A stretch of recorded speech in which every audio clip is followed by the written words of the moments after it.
નમસ્કાર દર્શક મિત્રો, હું છું અજયસિંહ ઠાકુર. અત્યારે સરબતિયા તળાવ લુણસી વિસ્તાર પાસે ઊભો છું. આપ જોઈ રહ્યા છો આ લુણસી પાછળ ગ્રાઉન્ડ છે અને અહીં હાલ થોડાક દિવસ પહેલાં આ ગેટને લઈને જે વિવાદ થયો હતો છતાં અહીં ગેટનું કામ ચાલુ છે.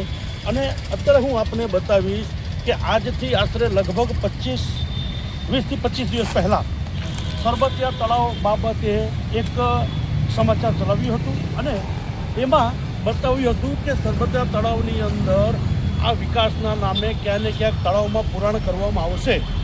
અને એ પુરાણ અત્યારે હાલ જે જોઈ શકીએ છીએ તો તમે મારી પાછળ જોઈ શકો છો કે પોકલેન મૂકવામાં આવ્યું છે અને સરબતિયા તળાવની અંદર જે પોકલેન છે એ માટી ખોદાઈ રહ્યું છે અને માટી ખોદી એ જ માટીથી અહીંયા તમે જોઈ શકો છો જે મારી પાછળ એક પાર જેવું દેખાય છે તમને, પરંતુ આ પાર નથી.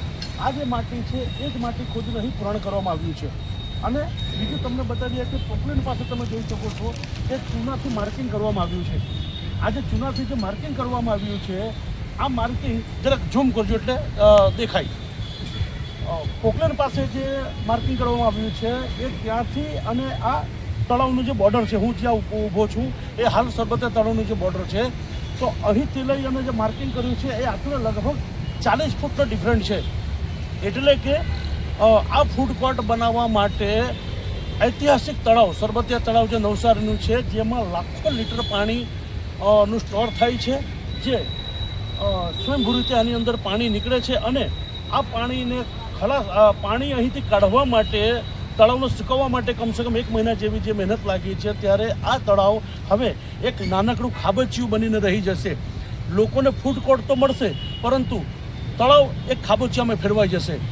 કારણ કે હાલ જે આપણે જે પરિસ્થિતિ જોઈ રહ્યા છીએ તો 40 ફૂટનું પુરાણ, મેક્સિમમ 40 ફૂટનું પુરાણ આવશે અને 40 ફૂટનું પુરાણ આવ્યા પછી તમે જોઈ શકો છો કે કેટલો આનો વિસ્તાર નાનો થઈ જશે.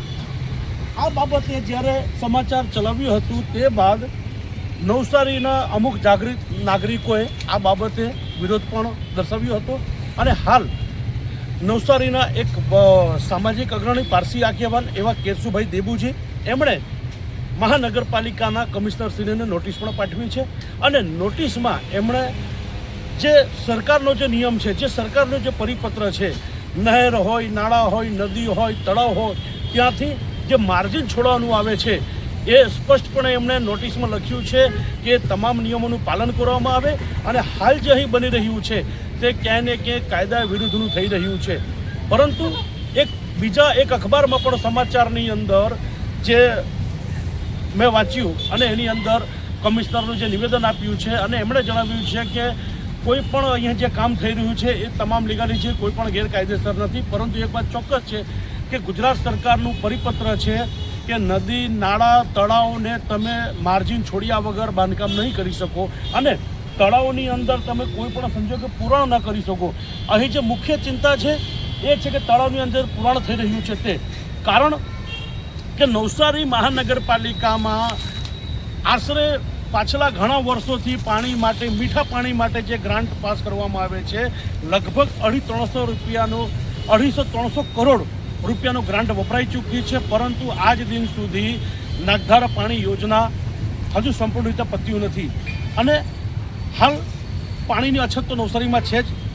ભર શિયાળામાં પણ એક ટાઈમે પાણી કાપ મૂકવામાં આવે છે. ત્યારે એ પરિસ્થિતિ વચ્ચે જ્યારે નવસારી શહેર મીઠા પાણી માટે ઝઝૂમી રહ્યું છે, હાલ જો નવસારી શહેરમાં માની લઈએ કે પાણીના પ્લાન્ટો જો બંધ કરવામાં આવે તો તરત જ પાણીની અછત સર્જાઈ જશે.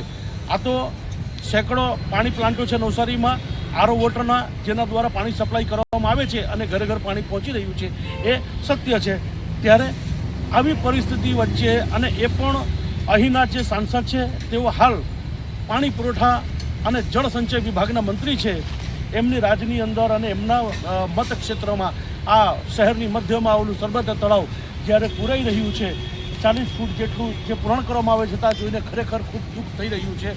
પરંતુ એક કહેવત છે ને કે સત્તા આગળ શાણપણ નકામી, તો સત્તા આગળ શાણપણ નકામી એ ક્યાંય ને ક્યાંક આ મહાનગરપાલિકાએ સાબિત કરી બતાવ્યું છે કે આ શહેરના કોઈ પણ જાગૃત નાગરિકો હોય, તમે કોર્ટ કચેરી જાઓ, તમે ગમે તે કરો, પરંતુ જે અધિકારીઓના મનમાં આવશે એ જ કામો થશે એ સ્પષ્ટપણે અહીં સાબિત થઈ રહ્યું છે. અને અમે પણ આજે માની ગયા કે સત્તા આગળ સાણ પણ નકામી, એ વાત મહાનગરપાલિકાએ સત્ય કરી બતાવ્યું છે. હું અજીતસિંહ ઠાકુર, સત્ય અહિંસા, નવસારી.